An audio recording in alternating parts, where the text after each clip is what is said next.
Hi, it's Brian from Bastion Paint, and in this video I want to give you some ideas of a whole lot of products that you can use in resin and in resin art. We have a number of products you can use, and it might be worth just bearing with me for the next let's say 10 minutes in order to get an overview of all products.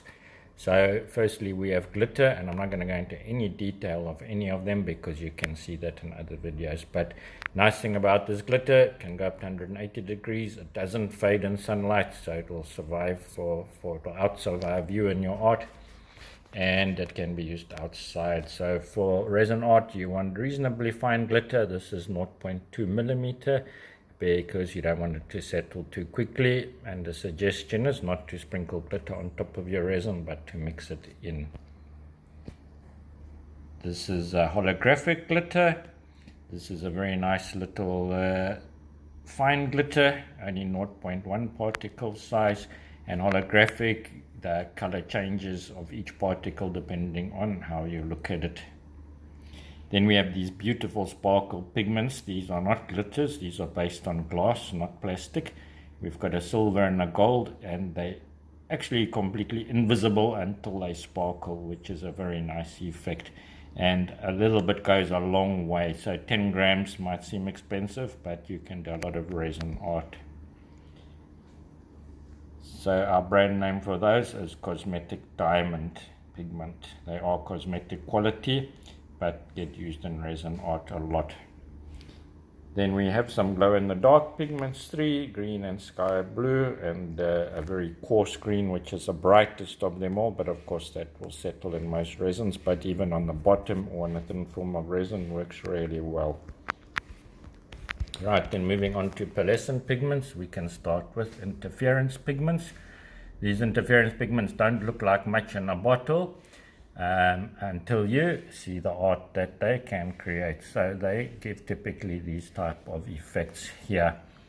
So the fine pigments are based on mica, so that would be your standard. They're not very expensive. This is a 50-gram bottle that will last you for a year or two probably. Then we have a medium-sized pigment. The bigger you go, the more sparkle you get. We have 2 colors, green and red, and then we have a gold in a larger pigment which sparkles a lot more. Another type of pearlescent pigment we have is color shift pigment. Now these are pretty expensive, but the effects are wonderful. And so instead of showing you the pigment, I just want to show you this art piece. And if you tilt it, you can see the color shift from blue to mauve, and that pigment is called blue to mauve. Then we also have a silver green to burgundy color, and we have a fuchsia to gold color. They're pretty expensive for a 10 gram. Again, 10 gram will do you a number of resin art pieces. Probably say of these trays you get 5 or 6 trays from a 10 gram, maybe even more, but the effects are stunning. Alright, then we have our normal mica pigments, which are color based, and we've got gold, amber gold, rose gold. We've got a whole host of different pigments, malachite, emerald. This is beautiful sapphire, probably one of our top sellers. We've got a red and a black. So typical effects you can get with those. If I look at this sort of resin art here, you can see the black and the blue there, or resin art done on a tile,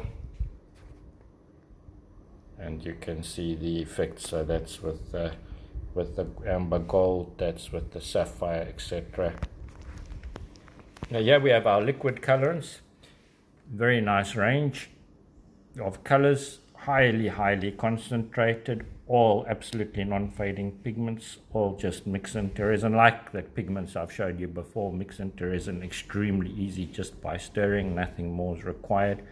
Whole range. And then we've got 4 earthy colors, and then if you put them into resin, these are resin blocks that have been made with those pigments. Something to note, just looking at the green, if you use a higher concentration you get a solid color, and a very low concentration in your resin you can get this translucent effect. So this is an example of the red that you would get using a higher concentration of the red colorant. Then a lot of people like to use stones. So we have small stones which are ideal. These are all tumble stones that have been polished to develop a glossy shape or glossy finish. Some lovely green budstone, some blue sodalite, rose quartz, howlite blue, carnelian, and so on, amethyst, tiger's eye. I don't want to go through all of them. Then these are mixed stones. So this is a very fine stone, sometimes used for like beach scenes. Then we've got some matte stones which are quite unique. They tumbled and shaped to circular shapes or spherical, howlite white, but they haven't been polished, so they still give a matte appearance. Some verdite and green chert. And then we have natural, or what we call rough stones. If you can see them through the plastic, they've been smashed up into tiny pieces, but they haven't been tumbled.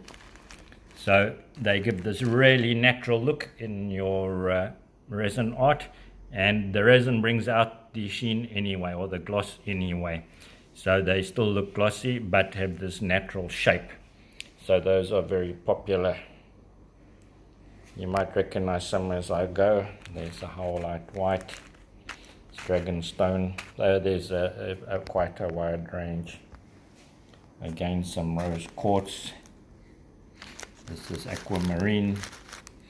Alright, and then we have some larger stones, because some resin art does require larger stones, but we only have a small range of beautiful stones. This is azurite, purpurite, aventurine. This is mukat from Australia, amethyst, rose quartz, and some fluorite.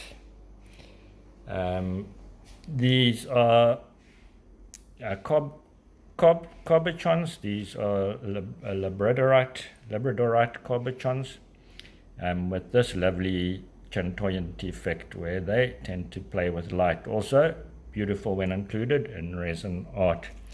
Flat pieces or flat blades are also quite popular, just because I just want to zoom in on them, because they fit into thin film resin like coasters.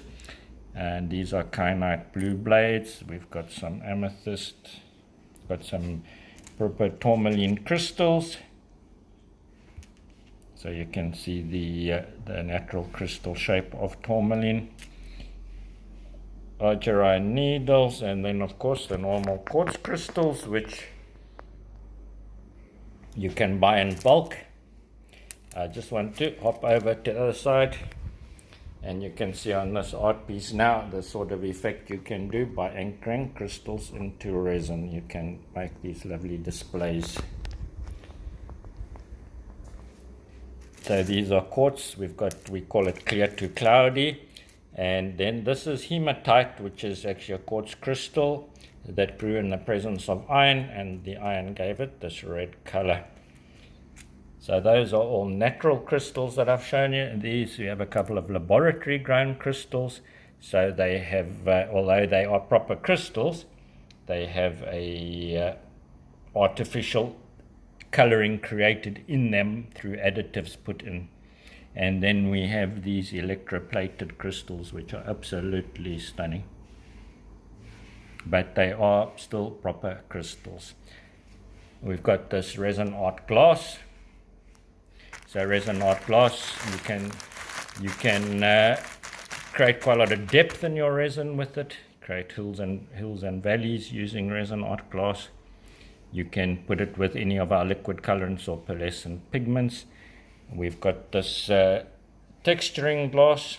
So texturing glass can be used for as a resin extender. It can be used to thicken resin, so your resin doesn't flow off the edges, and it give a texturing effect. So it's a very cheap product, little microspheres of glass. And the last one I have on this table now is our turbo cell. So turbo cell was designed to give cells in acrylic pouring, but when added to our white colorant, well, let's put the white colorant and turbo cell into resin, then you can get very nice clouds with lacing and some cells in the white. So that's turbo cell, just a drop into a 50 ml of resin of the color of your choice, and you can get some nice effects created. So that gives you an overview and hopefully some ideas to be creative and create some beautiful resin art. I just need to quickly tell you a little bit about us. So our company is Bastion Paint. You can find our online shop where all these products are available with pictures at bastionpaint.co.za, or you can email us sales@bastionpaint.co.za, and I'm sure office staff will be able to help you with any query you have. Thanks for bearing with me for 11 minutes, and I hope you found that useful.